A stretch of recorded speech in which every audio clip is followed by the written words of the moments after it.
The trailer doesn't scream romance at first. It whispers loss, pressure, and a choice that can't be undone.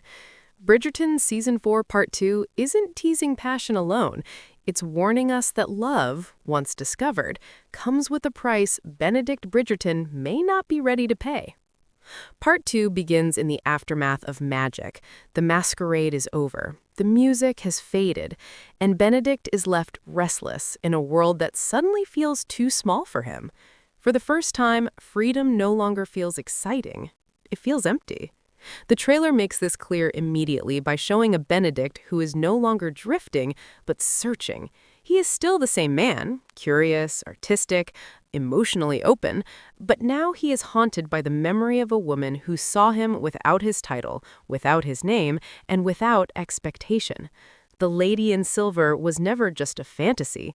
She became a mirror, reflecting a version of himself that existed outside society's rules. And once you see that version of yourself, going back is almost impossible. What makes the season feel heavier than the ones before is that Benedict's conflict isn't external at first. No duel, no scandal, no obvious villain. Instead, the tension lives inside him. The trailer leans into this by showing quiet moments of hesitation, stolen glances, and long silences that say more than dialogue ever could.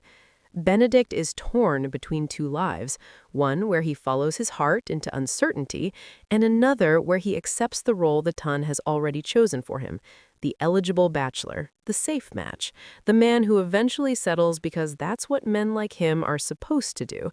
And, unlike previous seasons, the show doesn't romanticize that expectation. It frames it as a slow loss of self. Sophie's presence changes the emotional temperature of everything. Without masks, without fantasy, their connection feels more fragile and more dangerous. The trailer subtly reminds us that Sophie exists in a world where love is a luxury she cannot afford. Every look between them carries weight because the consequences are uneven. Benedict risks reputation. Sophie risks survival, and this imbalance is what makes their story feel so raw. This isn't just a romance about longing, it's about class, power, and the quiet cruelty of a society that decides who is allowed to dream. The trailer doesn't rush this point. Instead, it lets it sit uncomfortably, forcing the audience to recognize that love alone doesn't erase reality. There's also a noticeable shift in Benedict's demeanor.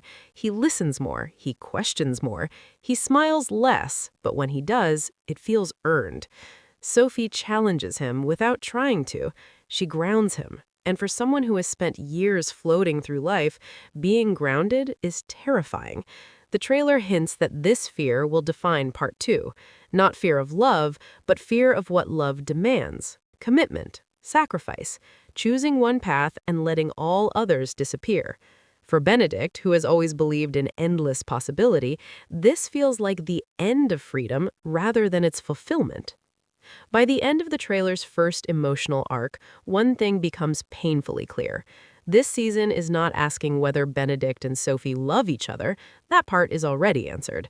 The real question is whether love can survive in a world built to destroy it quietly, politely, and with a smile.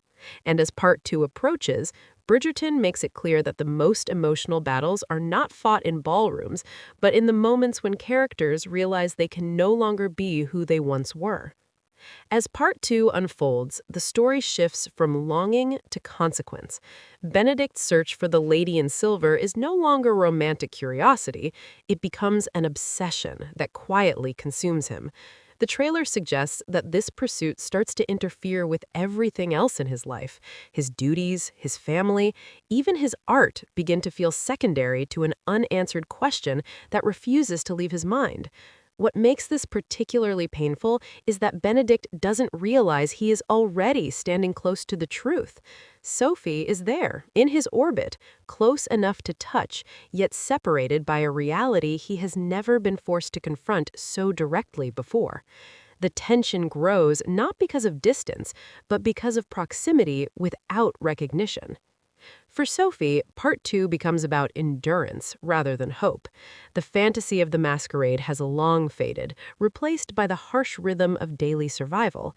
The trailer subtly emphasizes how exhausting it is for her to exist in a world where she must constantly shrink herself.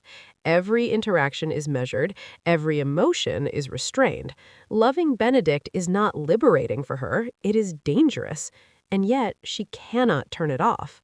What makes her character so compelling is that she never asks to be saved. She doesn't dream of escaping her life through marriage or romance. Instead, she wants dignity, safety, and the freedom to exist without fear. This is what makes her connection with Benedict so complex. He represents possibility, but also risk, and Sophie understands this far more clearly than he does. The class divide, which previously existed in the background of the series, moves sharply into focus. Part 2 doesn't allow the audience to ignore it anymore. The trailer hints at moments where Benedict begins to notice the invisible lines that separate people in his world, lines he has crossed without consequence his entire life. Through Sophie, he is forced to see how rigid and unforgiving those lines truly are. This realization is deeply unsettling for him. Love stops being a soft emotion and becomes a moral challenge. Is affection enough when society is structured to punish those who step out of place? And more importantly, is he willing to lose comfort, status, and approval to stand beside someone who has never been offered those things? The emotional weight of the season intensifies through silence. Conversations feel unfinished. Confessions are delayed. The trailer suggests that words Benedict wants to say are constantly swallowed by fear.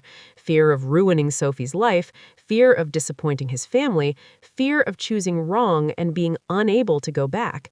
This hesitation is not framed as weakness, but as realism. Unlike his siblings, Benedict has always believed in living without finality.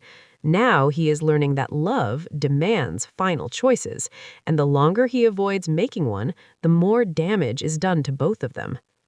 By the middle of part 2, the story no longer feels like a fairy tale at all. It feels like a slow collision between desire and reality. Sophie is pulled further into emotional risk simply by being seen by him, while Benedict struggles with the realization that seeing her clearly means acknowledging everything he once ignored. The trailer makes it painfully obvious that their love story is no longer about finding each other. It's about whether they can survive the truth once it finally comes to light.